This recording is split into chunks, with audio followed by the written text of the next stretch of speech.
পরবর্তী কয়েকটি অনুষ্ঠান ঢাকা থেকে রিলে করে আপনাদের শোনানো হবে। আসসালামু আলাইকুম। সন্ধে 7টা, বাংলাদেশ বেতার সিলেট সংবাদ পড়ছি সুদীপ্তা দে টিনা। ভূমধ্যসাগরে সাম্প্রতিক মানবিক বিপর্যয়ে নিহত সুনামগঞ্জের 12টি পরিবারের পাশে দাঁড়িয়েছেন প্রধানমন্ত্রী তারেক রহমান। আজ জেলার 3টি উপজেলার শোকাহত পরিবারের মাঝে প্রধানমন্ত্রীর পক্ষ থেকে উপহার সামগ্রী পৌঁছে দেন সংশ্লিষ্ট এলাকার সংসদ সদস্যগণ। সংসদ সদস্যরা জানান, দুর্ঘটনার খবর পাওয়ার পরপরই প্রধানমন্ত্রী নিহতদের পরিবারের প্রতি গভীর সমবেদনা জানান এবং তাদের পাশে দাঁড়ানোর নির্দেশনা দেন। এখন শুনুন আমাদের সুনামগঞ্জ প্রতিনিধির পাঠানো একটি বিশেষ প্রতিবেদন।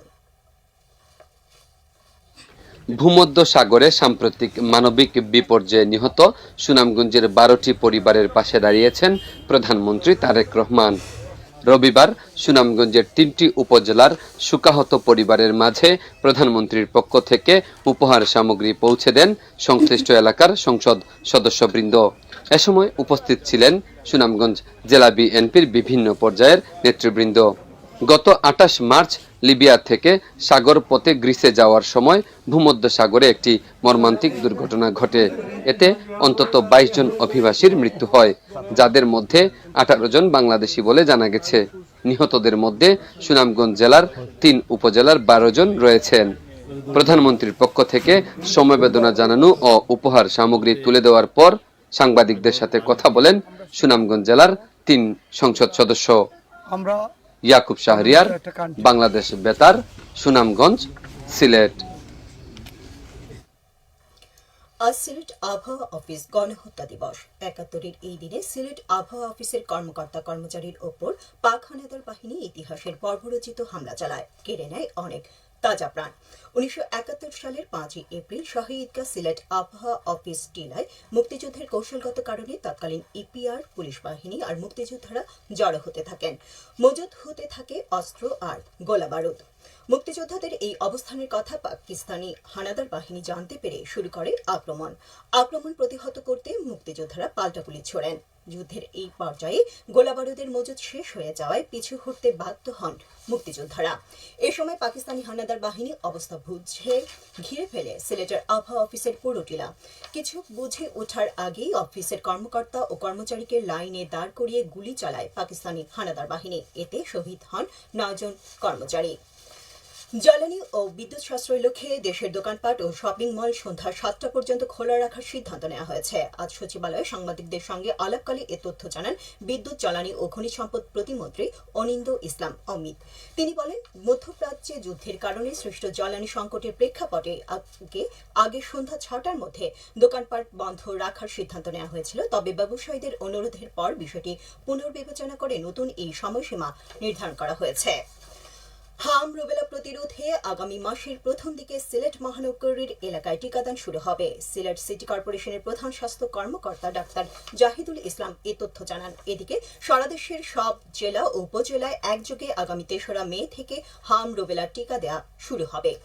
আজ স্বাস্থ্য ও পরিবার কল্যাণ মন্ত্রী সর্দার মোহাম্মদ সাখাওয়াত হোসেন একথা বলেন। হবিগঞ্জের নবাগত জেলা প্রশাসক ডক্টর জি এম সরফরাজ বলেছেন, হবিগঞ্জ জেলায় প্রচুর প্রাকৃতিক সম্পদ থাকায় এখানে পর্যটনের প্রচুর সম্ভাবনা রয়েছে। এই সম্ভাবনাকে কাজে লাগানোর জন্য জেলার চা বাগান সহ অন্যান্য দর্শনীয় স্থানগুলোতে আরও আকর্ষণীয় করে তুলতে হবে। তিনি আজ জেলা প্রশাসকের সম্মেলন কক্ষে সাংবাদিক ও গণ্যমান্য ব্যক্তিবর্গের সাথে মতবিনিময় সভায় এসব কথা বলেন। তিনি বলেন, তেলিয়াপাড়া চা বাগানের রাস্তা নির্মাণ ও প্রাথমিক বিদ্যালয় নির্মাণ করা হবে। সভায় অতিরিক্ত জেলা প্রশাসক সার্বিক মোহাম্মদ মইনুল হক ও অতিরিক্ত জেলা প্রশাসক রাজস্ব মোহাম্মদ আবুল হাশেম সহ সিনিয়র সাংবাদিক ও গণ্যমান্য ব্যক্তিবর্গরা বক্তব্য রাখেন। সিলেট মহানগর পুলিশের ট্রাফিক বিভাগের কল্যাণ সভা অনুষ্ঠিত হয়েছে আজ। মেট্রোপলিটন পুলিশ লাইসেন্স কনফারেন্স রুমে এই সভায় সভাপতিত্ব করেন police commissioner Abdul Quddus Chowdhury. Police commissioner বলেন, নগরবাসীর দুর্ভোগ কমাতে এবং নির্বিঘ্ন যাতায়াত নিশ্চিত করতে ট্রাফিক পুলিশকে আরও আন্তরিকতার সঙ্গে দায়িত্ব পালন করতে হবে। জনসাধারণের যাতায়াত ব্যবস্থাকে সুশৃঙ্খল রাখা এবং বিভিন্ন উদ্ধার কার্যক্রমে অবদানের জন্য ট্রাফিক বিভাগের বিভিন্ন পদবীর 17 জন সদস্যকে বিশেষ পুরস্কার প্রদান করা হয়। হবিগঞ্জ শহরের খোয়াই সেতুতে টমটমের ধাক্কায় নদীতে পড়ে গিয়ে এক পথচারীর মৃত্যু হয়েছে আজ।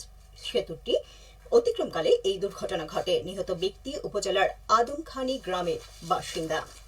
সবশেষে আবহাওয়া। রাত 1টা পর্যন্ত পূর্বাভাসে বলা হয়েছে সিলেট সহ পার্শ্ববর্তী এলাকায় পশ্চিম উত্তর পশ্চিম দিক থেকে অস্থায়ীভাবে ঘন্টায় সর্বোচ্চ 60 কিলোমিটার বেগে দমকা থেকে ঝোড়ো হাওয়া বয়ে যেতে পারে।